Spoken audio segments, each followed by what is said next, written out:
ونستغفره ونؤمن به ونتوكل عليه ونعوذ بالله من شرور أنفسنا ومن سيئات أعمالنا من يهده الله فلا مضل له ومن يضلله فلا هادي له ونشهد أن لا إله إلا الله وحده لا شريك له ونشهد أن سيدنا وحبيبنا وكريمنا وشفيعنا ورفيعنا ونبينا ومحبوبنا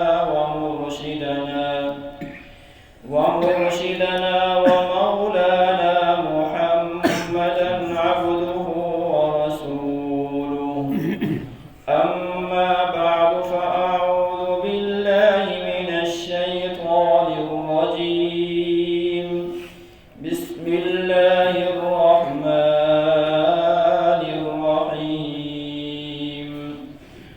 والذين آمنوا أشد حبا لله وقال النبي صلى الله عليه وسلم اللهم اجعل حبك وحب من يحبك وحب عمل يبلغنا إلى حبك أو كما قال عليه الصلاة والسلام صدق الله وصدق رسوله النبي الكريم ونحن على ذلك لمن الشاهدين والشاكرين والحمد لله رب العالمين. میرے عزیز محترم دوستوں اور بزرگوں اور نوجوان دوستوں، بالخصوص جو یہاں تشریف لائے ہوئے مہمانان گرامی ہیں، میرے عزیز دوستوں، آج کل جب بھی اللہ والا، اللہ کا غلام کہیں آتا ہے، عام طور پر لوگ اس سے دعا کا کہتے ہیں کہ میرے لیے دعا فرما دیں، اور کچھ لوگوں کی ورڈنگ یہ ہوتی ہے کہ بس اللہ نے ہمیں سب کچھ دے دیا ہے، اللہ نے ماشاءاللہ اولاد بھی دے دی ہے، اللہ نے گھر بھی دے دیا ہے، روزگار بھی دے دیا ہے، اور اللہ سے ہم نے کیا لینا ہے؟ میرا عزیز دوستو، یہ بہت بڑی بھول ہے. گھر مل گیا، اولاد مل گئی، روزگار مل گیا، رزق مل گیا، لیکن سوال یہ کہ رزاق ملا یا نہیں ملا؟ جگہ تو مل گئی، زمین مل گئی، زمین والا ملا کہ نہیں ملا؟ اس آسمان والے سے تعلق بنا ہے کہ نہیں بنا؟ اگر بنا ہے تو کمزور ہے یا قوی ہے، شدید ہے یا اشد ہے؟ ہمارا تو میرے عزیز دوستو ڈھیلا ملا سا تعلق ہے مولا کے ساتھ. زبان سے بڑے دعوے کرتے ہیں جناب ہم اللہ رب العزت کے بڑے عاشق ہیں، اللہ کے رسول کے بڑے عاشق ہیں. تھوڑا سا امتحان آتا ہے فوراً اپنی پارٹی بدل دیتے ہیں. تھوڑی سی کسی نے لالچ دی، اللہ کی پارٹی کو چھوڑ کے دوسری پارٹی کے اندر شامل ہو جاتے ہیں. ابھی یہ ووٹ آئے ہوئے تھے تو کتنے لوگوں کا امتحان تھا. مختلف پارٹیوں کے بڑے بڑے سربراہان تگ و دو کر رہے تھے. ان میں سے جو کام نکلواتے ہیں وہ وہی ہوتے ہیں جو ایک پارٹی کا ساتھ دیتے ہیں، اور وہ جو بڑے ہوتے ہیں وہ بھی پھر ان کے پاس چل کے آتے ہیں جناب یہ ہمارے پکے سپورٹر ہیں. لیکن اگر کبھی وہ آپ کو دیکھیں کہ آپ نون والوں کے ساتھ ہیں، کبھی پی ٹی آئی والوں کے ساتھ ہیں، کبھی کاف والوں کے ساتھ ہیں، کبھی پی پی کے ساتھ ہیں، وہ کہیں گے جناب یہ بندے ہمارے نہیں ہیں، ان کا کوئی کام شام نہیں کروانا، بس ان سے دور دور سے علیحدہ سلا کے رکھو.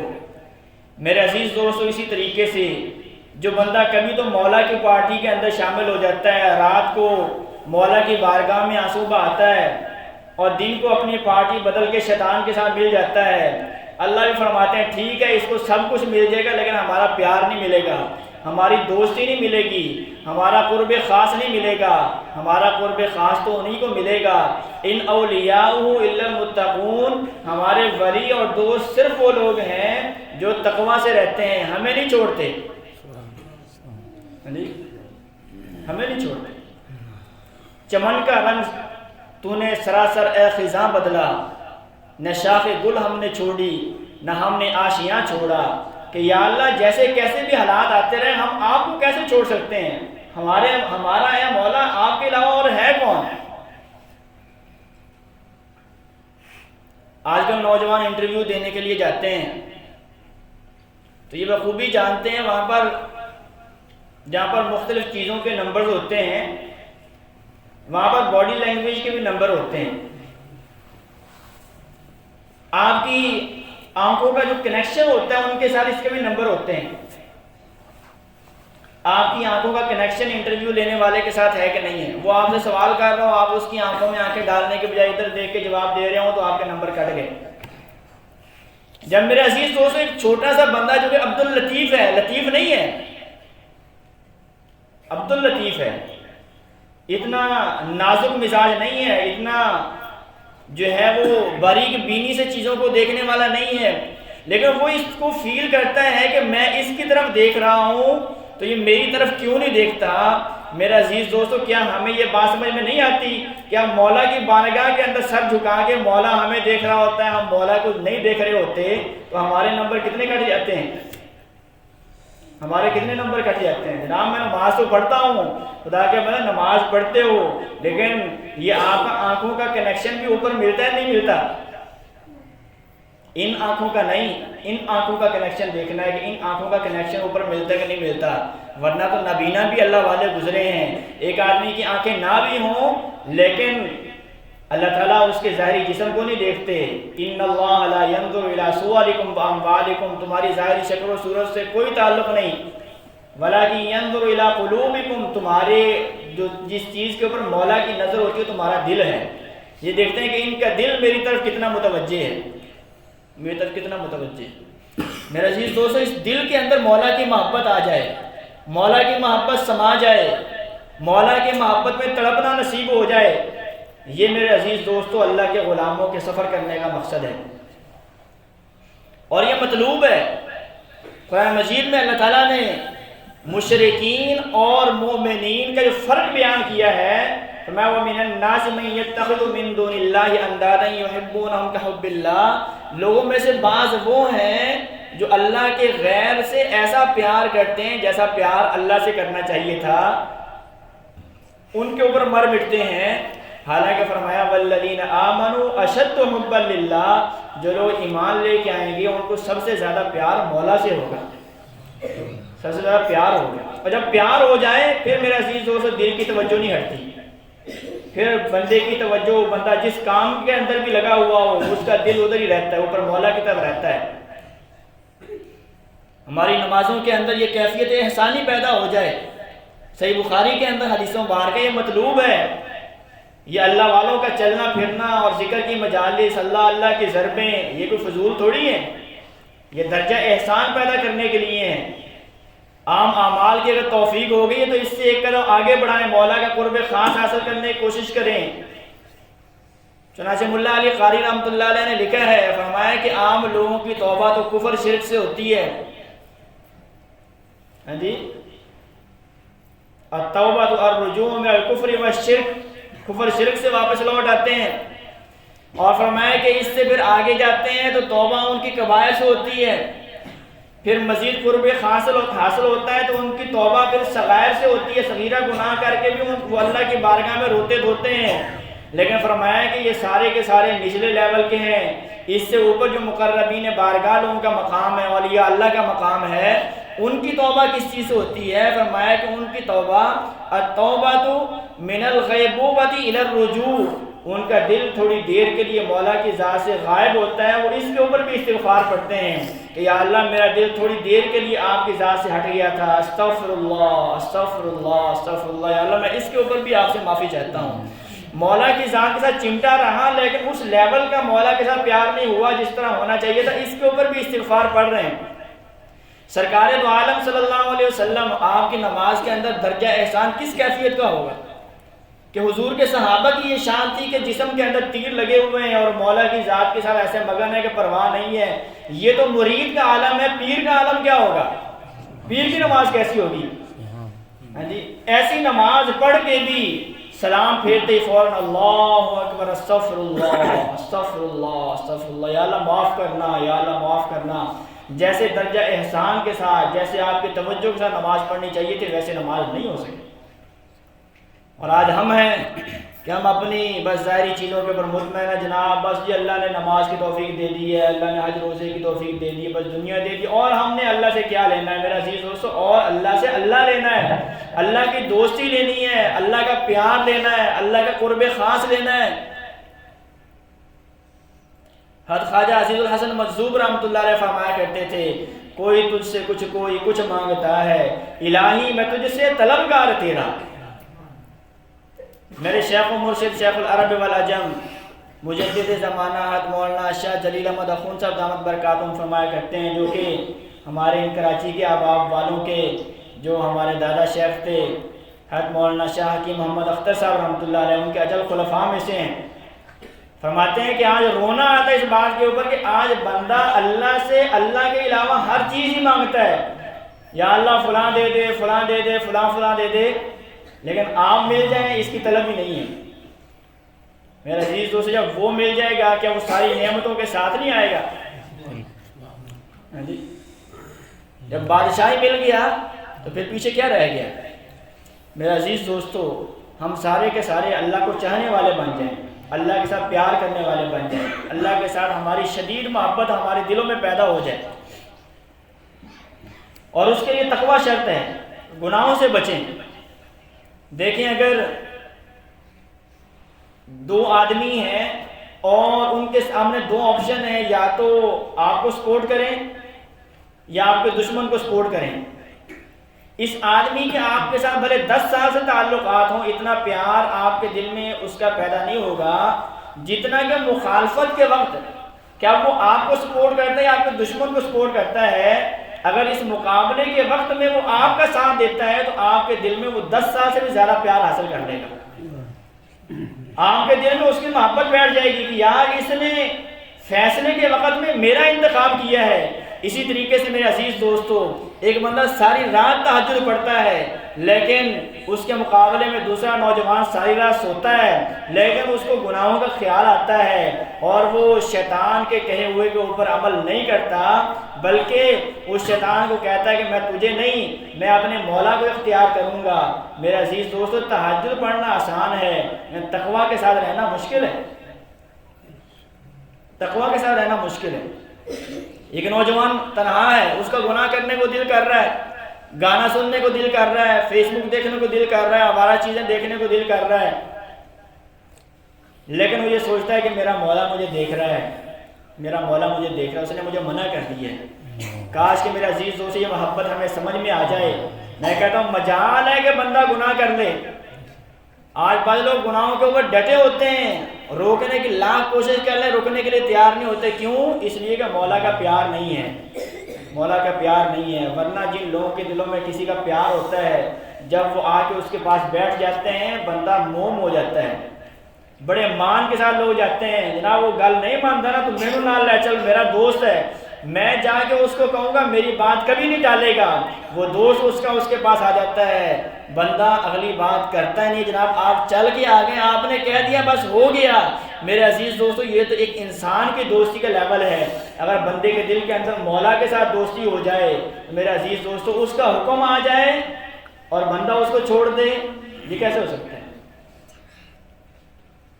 دل میں پیار کی کمی ہے، دل میں محبت کی کمی ہے، اور یہی محبت اہل محبت کے ساتھ بیٹھنے سے آتی ہے، اللہ والوں کے پاس بیٹھنے سے آتی ہے. اللہ اکبر. تو راتوں کی تنہائیوں میں بندہ یہ سوچے، ہمارے بڑے حضرت والا مولانا شاہ حکیم اختر صاحب رحمۃ اللہ علیہ فرمایا کرتے تھے، تنہائیوں میں شب کی کر منتیں تو رب کی، تنہائیوں میں شب کی کر منتیں تو رب کی، داغے گناہ تو دھو لے آنسو بہا بہا کر.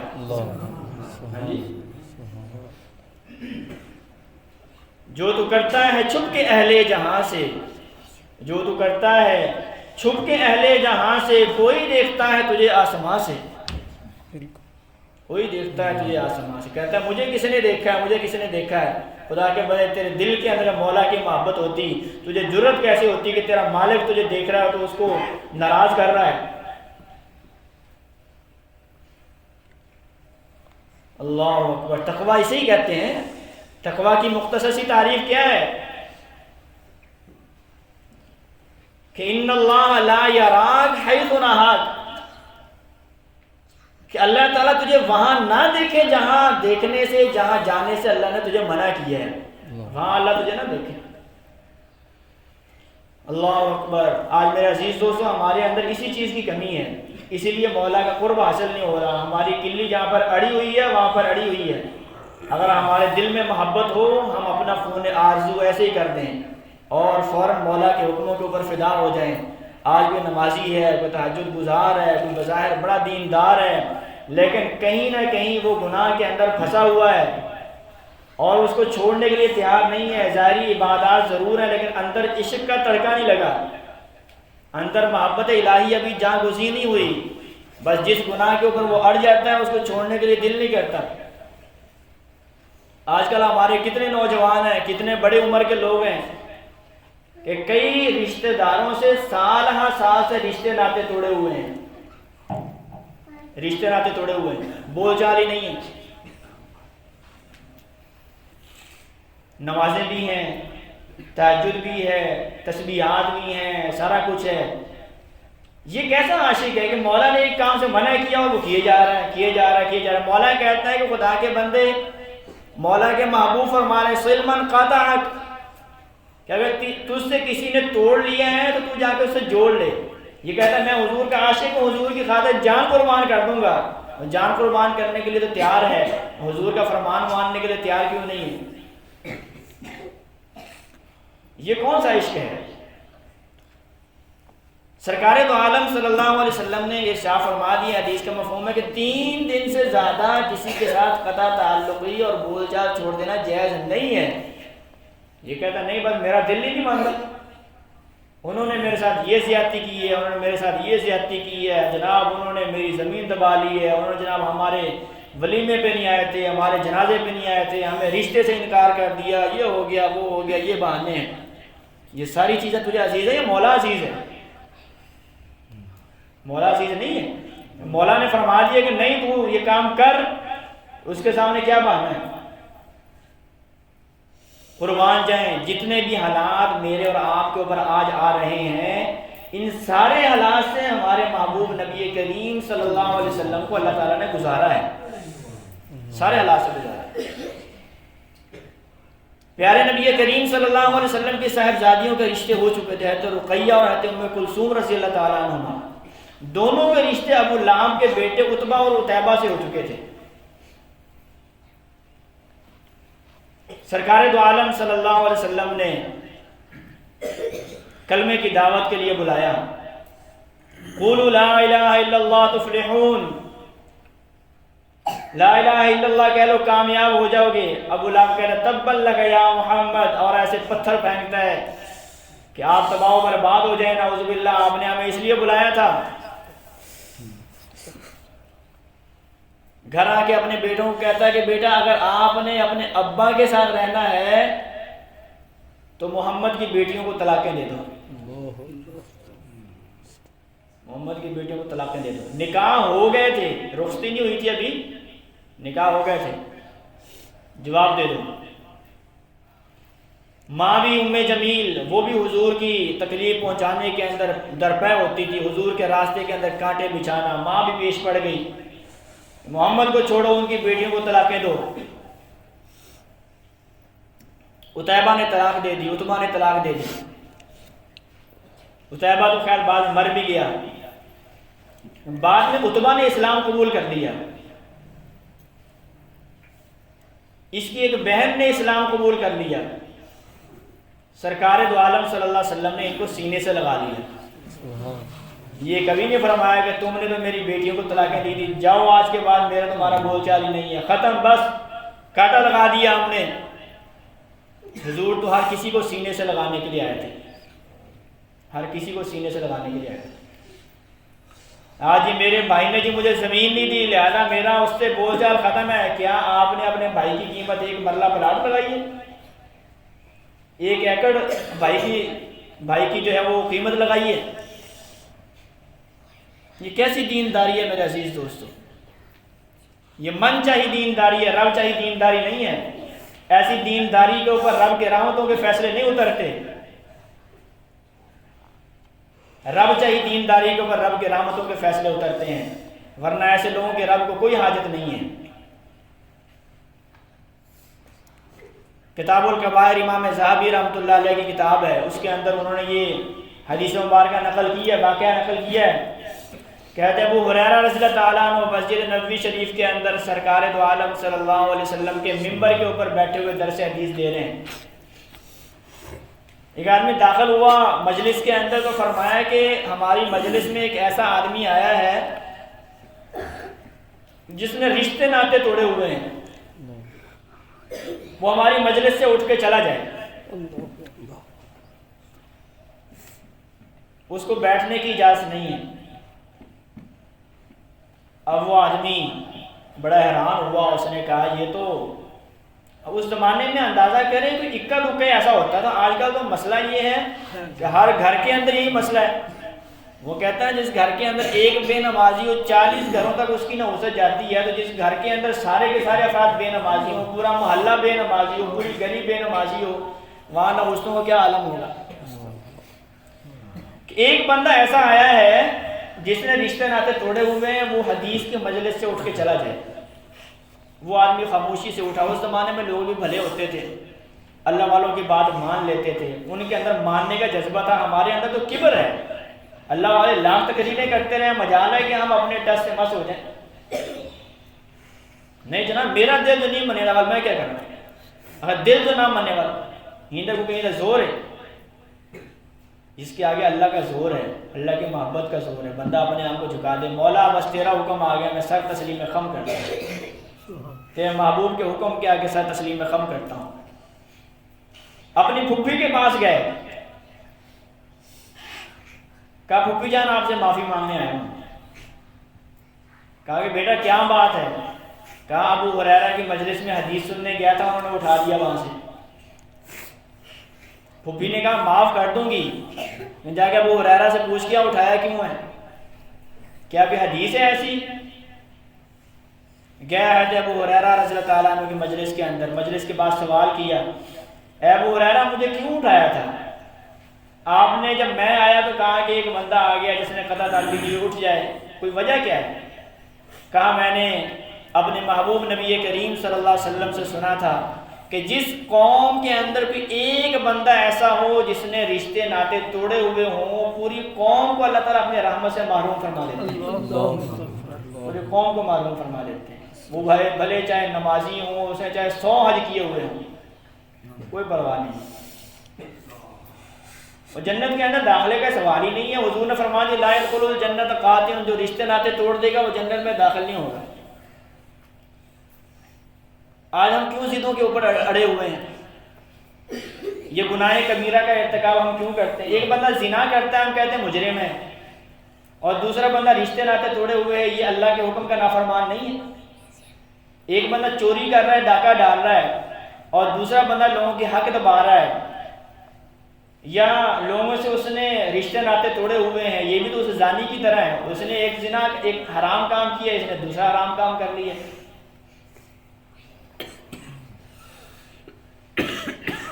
ایک آدمی بھرے مجمع کے اندر لوگوں کو ذلیل کرتا پھرتا ہے، اس کی زبان سے سارے محلے والے تنگ ہیں، سارے نمازی تنگ ہیں، پوری بستی تنگ ہے۔ میں تو حق دی گال کرے نا، میں بھی پتھر تھوڑی ماروں تو سرے چاہتے، حق دی گال کریں، حق کی بات کرنے کا بھی طریقہ تو اللہ والوں سے سیکھو۔ حق کی بات کرنی کیسے ہے؟ کسی بندے کی انسلٹ کر دینا جائز ہے کیا؟ کسی بندے کو ذلیل کرنا یہ جائز ہے؟ اللہ اکبر۔ سرکار دو عالم صلی اللہ علیہ وسلم کا مبارک ارشاد ہے، حدیث کا مفہوم ہے کہ سود کے 70 درجے ہیں۔ جن میں سے ادنا درجے کا جو گناہ ہے وہ اپنی والدہ کے ساتھ زنا کے برابر ہے. اور فرمایا کہ کسی مسلمان کی بے عزتی کرنا یہ سود کھانے سے بڑا گناہ ہے. کسی مسلمان کو ذلیل کر دینا بڑے مجمع کے اندر. آج کل تو یوٹیوب کے اوپر یہ مشغلہ بنایا ہوا ہے، ڈمی بنا کے جناب کبھی کسی کی انسلٹ کر رہے ہیں، کبھی کسی کی انسلٹ کر رہے ہیں، شو ہو رہے ہیں، بندے کو ذلیل کرنے کے لیے مقابلے ہو رہے ہیں کہ تو زیادہ ذلیل کرتا ہے اس کو یہ کون زیادہ ذلیل کرتا ہے. مسلمان کی عزت ہی نہیں ہے. علامہ ذہبی رحمۃ اللہ علیہ نے ایک اور واقعہ بھی نقل کیا ہے. اللہ اکبر. فرماتے ہیں کہ ایک آدمی حج کے لیے گیا اور اس کے پاس ہزاروں کی تعداد میں دینار تھے، بڑا مالدار آدمی تھا. اس نے کہا میں نے عرفات جانا ہے، مزدلفہ جانا ہے، تو کیوں نہ میں یہ دینار سارے کے سارے کسی امانت دار بندے کے حوالے کر جاؤں اور حج کر کے واپسی پہ اس سے لے لوں.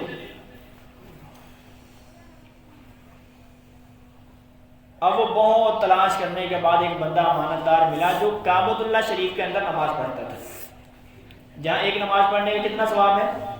1,00,000 نماز پڑھنے کا ثواب. اور جب وہ کعبۃ اللہ شریف میں رہتا تھا تو ظاہری بات ہے کہ حج بھی ایسا کرتا ہوگا، وہ ہے کہ حاجی بھی تھا بہت بڑا، بلکہ حاجی نہیں الحاج تھا. اس کو اپنی امانت دے دی، حج کرنے چلا گیا، حج کے ارکان ادا کرنے کے بعد واپس آیا کہ میں اپنی امانت واپس لوں. پتہ چلا کہ بندہ مر گیا ہے. اس کے بیٹوں سے مطالبہ کیا، انہوں نے کہا ہمارے پاس کوئی امانت نہیں، ابا نے ہمیں تو بتایا نہیں، نہ ہمیں کوئی امانت دی. وہ مشائخ کے پاس گیا جو اللہ والے تھے، علماء تھے، ان کے پاس گیا کہ یہ میرا مسئلہ ہے، بچے تو مان نہیں رہے، میرے تو ہزاروں دینار تھے سونے کے سکے، کیا بنے گا میرا واپسی کا بھی خرچہ نہیں ہے. تو انہوں نے کہا کہ آپ رات کو آب زمزم کے کنویں کے اوپر جائیے گا، یہاں جنتی روحیں اپنی پیاس بجھانے کے لیے آتی ہیں یا پانی پینے کے لیے آتی ہیں. اگر وہ جنتی روح ہوگی تو یہ اللہ تعالیٰ معجزہ کے طور پر وہاں سے کرامت کے طور پر اس کی آواز سنوا دیں گے، آپ جا کے وہاں آواز دینا. یہ رات کو آوازیں دیتا رہا، وہاں سے کوئی آواز نہ آئی. امام ذہبی رحمۃ اللہ علیہ بہت بڑی علمی شخصیت ہیں، بہت بڑے محدث ہیں، 7ویں صدی ہجری کے. دوبارہ مشائخ کے پاس گئے کہ ہم نے تو بڑی آوازیں دی، آواز کوئی نہیں آئی، واپسی جواب نہیں آیا. تو کہنے لگے افسوس کہ لگتا ہے کہ وہ آدمی جنتی نہیں ہے، جہنمی ہے. اگر آپ یمن چلے جاؤ، وہاں پر ایک کنواں ہے برہوت جسے کہتے ہیں، وہ جہنم کے سینٹر میں ہے. وہاں جا کے آواز دینا، اگر اس کی روح جہنمی ہوئی تو وہاں سے آواز آ جائے گی. بطور کرامت اللہ تعالیٰ ظاہر فرما دیں گے. معجزہ اور کرامت اللہ کا فعل ہوتا ہے، اللہ تعالیٰ جس کے ہاتھ پہ چاہے ظاہر فرما دیں، اس کا انکار نہیں. کرامات الاولیاء حق. اللہ اکبر. یہ آدمی وہاں پر گیا اور رات کے وقت میں جا کے پہلی آواز ہی کہ اے فلاں ابن فلاں، تو فوراً آواز آئی جی. تو کہنے لگا کہ خدا کے بندے میری امانت کدھر ہے جو میں نے آپ کو دی تھی؟ تو اس نے کہا کہ میرے گھر کے اندر فلاں جگہ میں نے دبا کے رکھی ہے، ساری زندگی میں نے امانت داری کے ساتھ گزاری، یہ آخری امانت تھی اور ہزاروں دینار تھے. میں نے اپنے بچوں کو بھی نہیں بتایا، کہیں ان کو لالچ نہ آ جائے اور وہ خیانت نہ کر بیٹھے، میری ساری زندگی جو میں نے نام کمایا وہ نام نہ خراب ہو جائے. جا فلاں جگہ سے جا کے وہ اپنی امانت وصول کر لے، میرے بیٹوں کو نشانی دینا وہ نکال دیں گے. کہا چلو میرا کام ہو گیا، لیکن یہ بتا کہ تو یہاں پر کیسے؟ تو کعبۃ اللہ شریف میں نمازیں پڑھنے والا، حج کرنے والا، سارے لوگ تیری نیکی اور تقویٰ کی تعریفیں بیان کرتے تھے، جناب بڑا اللہ والا ہے، بڑا نیک آدمی ہے، تو جہنم کے اندر کیسے آ گیا؟ کہنے لگا کہ میری ایک بہن تھی اور وہ عقل سے تھوڑی سی پوری سوری تھی، اکثر مجھ سے لڑتی جھگڑتی رہتی تھی. ایک دن وہ میرے پاس آئی اور لڑنا جھگڑنا شروع کر دیا، اور میں نے اس کو یہ کہا کہ جا آج کے بعد تیرا ہمارے گھر میں آنا بند ہے اور ہماری بول چال تیرے ساتھ ختم ہے. اور ساری زندگی پھر کبھی اس کو اپنے گھر نہ آنے دیا، نہ اس کے ساتھ بول چال رکھی. جیسے روح نکلی فرشتوں نے روح کو اٹھا کے جہنم کے اندر پھینک دیا کہ جنت کے اندر تو اس کا کوئی ٹھکانہ نہیں ہے، کیونکہ حضور کا فرمان ہے لا يدخل الجنت خاطئ، کہ جو بندہ رشتے ناطے توڑ دے گا وہ جنت میں تو جائے گا نہیں۔ کہا کہ پھر ٹھکانہ کیا بننا تھا، وہی جہنم بننا تھا۔ آج ہمیں کوئی پرواہ نہیں، ہم کہتے ہیں جناب کوئی گل نہیں، وہ قصور تو اسی کا ہے نا، آخر ایک ہاتھ سے تالی تھوڑی بجتی ہے۔ اگر آج میرے عزیز دوستو کوئی دوست آ کے حجت کے ساتھ کہہ دے جناب آپ بس میری بات مان کے نا بس ہاتھ ملا لو، برادری آ جاتی ہے، پگڑیاں اتار کے پاؤں میں ڈال دیتے ہیں، جناب بس آپ ہماری بات مانو، ہم ان کی لاج رکھنے کے لیے تیار ہیں۔ سرکار دو عالم صلی اللہ علیہ وسلم نے ارشاد فرمایا، حدیث کا مفہوم ہے، جو آدمی حق پر ہونے کے باوجود جھگڑا چھوڑ دے، میں محمد اس کو جنت میں کارنر کے اوپر محل لے کے دینے کے لیے تیار ہوں۔ یہ حضور کی فرمائش کو پورا کرنے کے لیے تیار نہیں ہوتا، یہ عاشق کیسا ہے؟ حضور کے بھی لاڑ پیار کو سمجھنا چاہیے، حضور کے ساتھ بھی تو محبت ہونی چاہیے۔ تو میرے عزیز دوستو، یہ محبت کے جذبات ہمارے اندر پیدا ہو جائیں، یہ محبت کے جذبات ہمارے اندر پیدا ہو جائیں کہ جب مولا کا حکم آ جائے، مولا کے محبوب کا حکم آ جائے، تو وہاں پر میرے عزیز دوستو ہم اپنے آپ کو مٹا کے رکھ دیں، اپنی من چاہی پھر آگے نہ چلائیں، بس اللہ نے کہہ دیا بس میرے لیے کافی ہے، اللہ کے حبیب صلی اللہ علیہ وسلم نے کہہ دیا میرے لیے ان کا اشارہ ہی کافی ہے۔ تو ہم سارے کے سارے کوشش کریں گے نہیں کریں گے؟ تو اب تک جو میں نے باتیں عرض کی ہیں، سب سے پہلی بات تو یہ کہ ہم اللہ تعالیٰ سے اللہ تعالیٰ کی ذات کو مانگا کریں، اللہ تعالیٰ کی محبت مانگا کریں کہ یا اللہ بس مجھے آپ کی ذات چاہیے، آپ کا پیار چاہیے۔ اللہ مل گیا، ہر چیز مل گئی میرا عزیز۔ ایک بندے کو ساری دنیا مل جائے لیکن مولا کی ذات کا اگر پیار اس کے دل میں نہیں ہے میرے عزیز دوستو، اس کے پاس کچھ بھی نہیں ہے۔ اور میرے عزیز دوستو، نمازوں کا تکبیر اولیٰ کے ساتھ اہتمام کریں۔ عبادات میں سے سب سے اہم ترین یہ فریضہ ہے۔ امام ذہبی رحمۃ اللہ علیہ نے کتاب الکبائر کے اندر ایک واقعہ لکھا ہے، کہتے ہیں موسیٰ علیہ السلام کے پاس ایک عورت آئی، کہنے لگی کہ اے موسیٰ، میں نے اللہ تعالیٰ سے ویسے معافی تو مانگ لی ہے، توبہ کی ہے، آپ کی بارگاہ میں آئی ہوں کہ آپ بھی اللہ تعالیٰ کی بارگاہ میں میری سفارش کر دیں کہ اللہ تعالیٰ مجھے معاف فرما دیں۔ پوچھا کہ کیا ہو گیا آخر؟ کہا کہ مجھ سے بہت بڑے گناہ ہوئے ہیں، اللہ تعالیٰ کی بارگاہ میں سفارش کر دیں کہ اللہ تعالیٰ مجھے معاف فرما دیں۔ تو خیر حضرت موسیٰ علیہ السلام نے پوچھا کہ آخر وجہ کیا ہے، کیا گناہ ہوا ہے؟ تو کہنے لگی کہ مجھ سے زنا ہوا اور اس کے بعد جو بچہ پیدا ہوا میں نے اس کو بھی قتل کر دیا، تو زنا بھی ہوا ہے، قتل بھی ہوا ہے، لیکن میں نے اب توبہ کر لی ہے، آپ دعا کریں اللہ تعالیٰ مجھے معاف کر دیں۔ میرے عزیز دوستو، وہ رب بڑا کریم ہے، بندہ جب بھی توبہ کرے وہ معاف کر دیتا ہے، جب بھی توبہ کرے معاف کر دیتا ہے۔ ایک آدمی چاہے ہزاروں گناہ کیے ہوئے ہیں لیکن رب کی رحمت سے وہ مایوس نہ ہو، وہ جب بھی مولا کا دروازہ کھٹکھٹائے گا مولا کی ذات کو مہربان پائے گا۔ حتی اذا بلغت الحلقوم، جب تک روح یہاں پر جا کے اٹک نہیں جاتی تب تک ہم توبہ قبول کر لیں گے، تب تک اگر توبہ ہو جائے قبول کر لیں گے۔ روح بندے کی پاؤں کی طرف سے نکلنا شروع ہوتی ہے، سر کی طرف سے نکلنا شروع نہیں ہوتی، ادھر سے نکلنا شروع ہو تو بندہ فوراً ہی مر جائے، پاؤں کی طرف سے آہستہ آہستہ سمٹتے سمٹتے یہاں تک آتی ہے، تاکہ اگر یہاں تک پہنچتے پہنچتے بندہ کہہ دے کہ یا اللہ مجھے معاف کر دے، معافی مانگ لے، تو اللہ تعالیٰ پھر بھی اس کو معاف کرنے کے لیے تیار ہے۔ بندہ معافی مانگے تو صحیح۔ تنہائیوں میں شب کی کر منتیں تو رب کی، داغے گناہ تو دھو لے آنسو بہا بہا۔ مولا کی ذات کو رو دھو کے منانا شروع کریں ہم۔ کہا کہ یہ گناہ ہوئے ہیں، حضرت موسیٰ علیہ السلام جلالی پیغمبر نے کہا کہ جا ہماری مجلس سے نکل جا، کہیں ایسا نہ ہو کہ تیرے گناہوں کی وجہ سے ہمارے اوپر بھی کوئی آفت آ جائے۔ وہ عورت جانے لگی، حضرت جبرائیل علیہ السلام آ گئے، اے موسیٰ، ایک عورت جو اللہ تعالیٰ کی بارگاہ میں معافی مانگنے آئی تھی، آپ نے اس کو کیوں اٹھا دیا؟ کہا کہ اس نے گناہ اتنے بڑے بڑے کیے ہیں۔ کہا کہ اے موسیٰ، کیا آپ کی نظر کے اندر اس سے بڑا گناہ اور کوئی نہیں ہے؟ کہا کہ اس سے بڑا گناہ اور کیا ہو سکتا ہے؟ کہ ایک بندے نے زنا کیا ہے اور قتل کیا ہے، کہا کہ موسیٰ اللہ کی نظر کے اندر نماز کو چھوڑ دینا زنا اور قتل سے بڑا جرم ہے، زنا اور قتل سے بڑا جرم ہے۔ آج میرے عزیز دوستو کتنے ہمارے نوجوان ہیں جو اپنی جوانی کی عمر کے اندر نمازیں نہیں پڑھتے، ہاں جی، اگر ان کو دوست بلائے بھاگے ہوئے جائیں گے، مولا بلائے سو بلاتا ہی رہ جائے، اس کا کھاتے بھی ہیں۔ کتنی نعمتیں اس مالک نے ہمیں دی ہیں، کتنی نعمتیں دی ہیں، یہ جوانی نعمت، یہ گھر بار نعمت، 3 ٹائم کے کھانے کھانا یہ نعمت، لیکن مجال ہے کہ اس مولا کی شکر گزاری کے لیے اس کی بارگاہ میں جھک جائیں، زبان کے اوپر کلمہ شکر آ جائے۔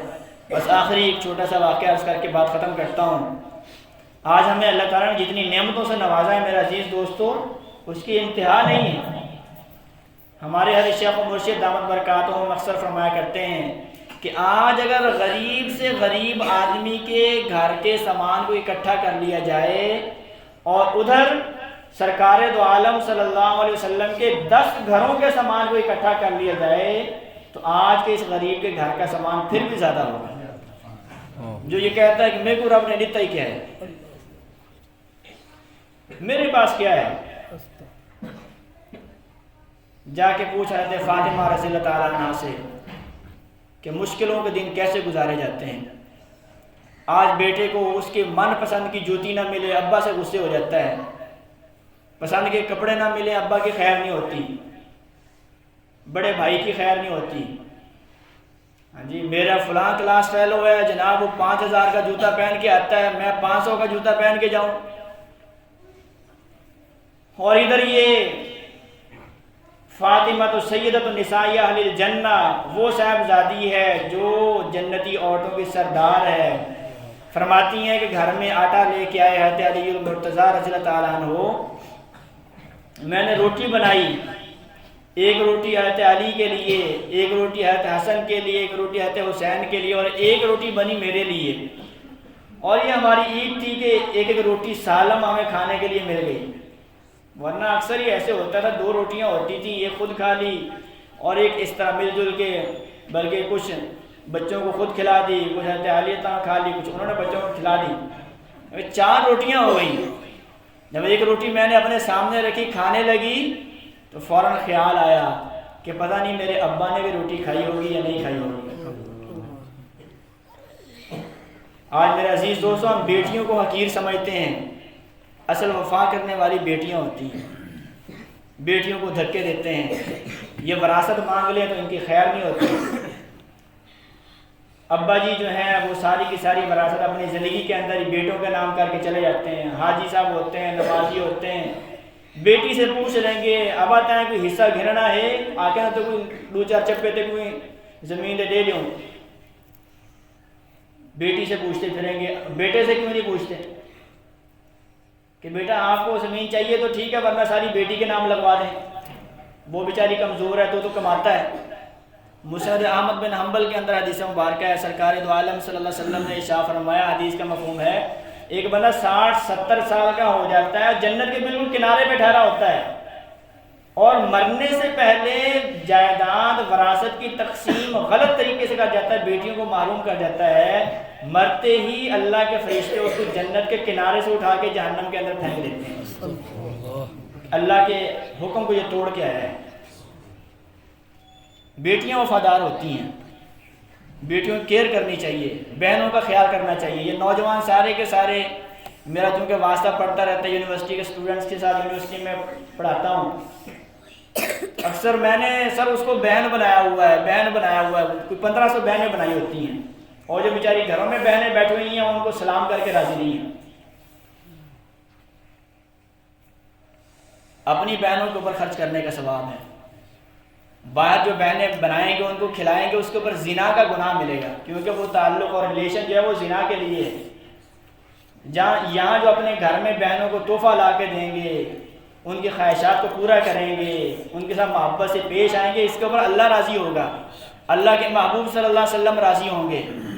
بیٹیوں کے سروں پہ پیار دینا چاہیے، ان کے سر پہ دست شفقت رکھنا چاہیے، بیٹیوں کا احترام کرنا چاہیے، ان کو عزت اور وقار دینا چاہیے۔ آج کل ہمارے ہاں کیا ہوتا ہے کہ بس بیٹیوں کے گھروں میں جانا ہی نہیں ہے، دھیرے دے گھروں پانی نہیں پوئندہ، پتہ نہیں میں سرائکی اب صحیح بول رہا ہوں یا تلفظ میں گڑبڑ ہو تو معاف کیجیے گا، بیٹی کے گھر سے پانی نہیں پیتے، اور سرکار دو عالم صلی اللہ علیہ وسلم روزانہ ہی تقریباً اپنی فاطمہ کے گھر چلے جاتے تھے، سفر سے جب بھی واپس آنا فاطمہ کے گھر چلے جانا۔ حضرت عائشہ صدیقہ رضی اللہ تعالیٰ عنہ شاہ فرماتی ہیں کہ مجھے سب سے زیادہ جو رشک آتا تھا نا وہ فاطمہ کے اوپر آتا تھا، کہ جب بھی اپنے ابا کو ملنے آتی تھی حضور خود دروازے کے اوپر جاتے تھے ان کا استقبال کرنے کے لیے، دروازے پہ جاتے تھے استقبال کرنے کے لیے، میری فاطمہ آئی ہے، میری فاطمہ آئی ہے، دروازے پہ جانا، ہاتھ میں ہاتھ ڈال کے لے کے آنا۔ فرمایا کہ جہاں پر خود بیٹھے ہوتے تھے وہاں پر پہلے اپنی صاحبزادی کو بٹھاتے، بعد میں خود بیٹھتے تھے۔ سرکار دو عالم صلی اللہ علیہ وسلم نے ارشاد فرمایا، حدیث کا مفہوم ہے، جس کی 3 صاحبزادیاں، 3 بیٹیاں ہوں یا 3 بہنیں ہوں، وہ ان کی مشقت برداشت کرے، اللہ کے فیصلے کے اوپر خوش رہے، ان کی تربیت کرے اور ان کا اچھی جگہ نکاح کر دے۔ فرمایا کہ میں اور یہ آدمی جنت کے اندر ایسے ہوں گے جیسے یہ 2 انگلیاں ہیں، بالکل قریب قریب ہم جنت کے اندر رہیں گے۔ ایک صحابی نے پوچھا ہے اللہ کے پیارے حبیب اگر کسی کی 2 بیٹیاں ہوں، فرمایا کہ اس کے لیے بھی یہی فضیلت ہے۔ حضرت اماں عائشہ صدیقہ رضی اللہ تعالیٰ نے پوچھا ہے اللہ کے پیارے حبیب اگر کسی کی 1 بیٹی یا 1 بہن ہو، حضور نے فرمایا کہ اس کے لیے بھی یہی فضیلت ہے، ان کو بوجھ نہ سمجھے، ان کے ساتھ خوش رہے، ان کے اخراجات کو پورا کرے، ان کی دین کے مطابق تربیت کرے۔ تو خیر میں عرض کر رہا تھا کہ حضرت فاطمہ رضی اللہ تعالیٰ عنہ نے کیا فرمایا کہ پتہ نہیں میرے ابا نے بھی روٹی کھائی ہوگی یا نہیں کھائی ہوگی، یہ بیٹیوں کو خیال آتا ہے، یہ بیٹیوں کو خیال آتا ہے، رہ رہ کے خیال آتا ہے۔ اللہ اکبر، فوراً وہ ایک روٹی جو خود کھانے لگی تھی، وہ جو دوپٹہ لیا ہوا تھا نا اسی دوپٹے کے پلو کے اندر لپیٹی اور فوراً اپنے ابا کے پاس چل پڑی، لیکن دیر نہ ہو جائے۔ سادے لوگ ہوتے تھے، ہاں جی، وہ اپنے دوپٹے کے اندر ہی چیزیں تھوڑی بہت لپیٹ کے اسی کے اندر گرا دے لیتے تھے۔ ابا کی خدمت میں حاضر ہیں، ابا جان ایک روٹی بنائی تھی، کھانے لگی، لقمہ منہ میں نہیں گیا، خیال آیا کہ پتہ نہیں میرے ابا نے کھائی ہوگی یا نہیں کھائی ہوگی۔ فاطمہ بیٹھ کے اکٹھے کھاتے ہیں، حضور نے لقمہ توڑا اپنے منہ میں ایسے لے کے گئے، فرمایا فاطمہ 3 دن کے بعد آج یہ پہلا لقمہ تیرے ابا کے منہ میں جا رہا ہے۔ آج ہم کتنی نعمتیں کھاتے ہیں، پھر بھی ہم اگر میرے عزیز دوستوں مولا کو ناراض کریں، پھر بھی ہم نماز نہ پڑھیں، پھر بھی مولا کے گھروں کو آباد نہ کریں، پھر بھی رب کے حکموں کو ماننے کے لیے تیار نہ ہو، تو ہم سے بڑا ناشکرا اور کون ہوگا؟ تو سارے بیان کا حاصل یہی ہے کہ ہم اللہ تعالیٰ کی محبت کو حاصل کرنے کی کوشش کریں، اللہ تعالیٰ کی ذات سے مانگا کریں کہ یا اللہ اپنی محبت دے دے، نماز پڑھنے کی کوشش کریں، رشتے ناطے جوڑنے کی کوشش کریں، بیٹیوں کے ساتھ اچھے سلوک سے پیش آئیں، بیویوں کے ساتھ بھی اچھے سلوک سے پیش آئیں، اور اگر رشتے دار ناراض ہیں تو ان کو منانے کی کوشش کریں، منانے کی کوشش کریں، اپنی ضد کے اوپر اڑنا نہیں چاہیے کہ بس بول چال ختم ہے تو سو ختم ہے۔ اللہ کا حکم سمجھ کے، اللہ کے حبیب صلی اللہ علیہ وسلم کا حکم سمجھ کے بندہ خود چل کے چلا جائے کہ جناب میں آپ سے صلح کرنے کے لیے آیا ہوں، ہم آپس میں اللہ کا حکم سمجھ کے آپس میں بول چال شروع کر دیں۔ اللہ کریم کے بارگاہ میں التجا ہے کہ اللہ تعالی ہم سب کو اپنے تمام احکامات کے اوپر عمل کرنے کی توفیق عطا فرمائیں۔ ابھی بس مختصر 10 منٹ ذکر ہوگا، اس کے بعد انشاءاللہ دعا کرتے ہیں۔ سارے احباب اللہ تعالیٰ کی ذات کی